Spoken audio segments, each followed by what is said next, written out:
ಮಲಗೋಣ ಬಾ ಅಂದರೆ ಬೆಡ್ಶೀಟ್ನ ಕಿತ್ಕೊಂಡು ನೋಡಿಲ್ಲಿ ಮಾಡೋದು. ಇಷ್ಟು ದೊಡ್ಡ ಕುದುರೆಯಾಗಿದ್ದಾಳೆ, 6 ವರ್ಷ, ಇನ್ನೂ ಮಂಗನಾಟ ಬಿಡಲಿಲ್ಲ.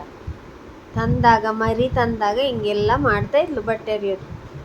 ಆವಾಗ ಅವರು ಹೇಳಿದರು, ಇವಳನ್ನ ಕೊಟ್ಟವರು, ಅಲ್ಲ ಅವಳು ದೊಡ್ಡವಳಾಗ್ತಾ ಸರಿ ಹೋಗ್ತಾಳೆ ಅಂತ. 6 ವರ್ಷ ಆಯಿತು ಮಾರ್ರೆ, ಇನ್ಯಾವಾಗ ಇವಳು ದೊಡ್ಡವಳಾಗೋದು ಅಂತ ನಂಗೆ ಗೊತ್ತಿಲ್ಲ.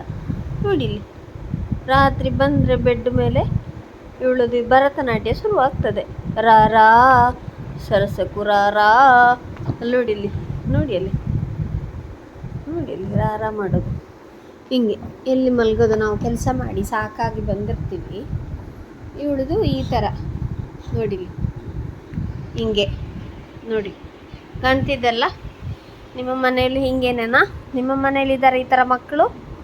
ಹಾಂ, ಹೇಗೆ ಇವರಿಗೆ ಬುದ್ಧಿ ಕಲಿಸೋದು? ನೋಡಿ ಇಡೀ ಬೆಡ್ಡಲ್ಲಿ ಭರತನಾಟ್ಯ ಆಡೋದು. ನೋಡಿ ಅವಳದು ಮಂಗನಾಟ ನೋಡಿ. ಒಮ್ಮೆ ನೋಡಿ ಇಲ್ಲಿ ಅದ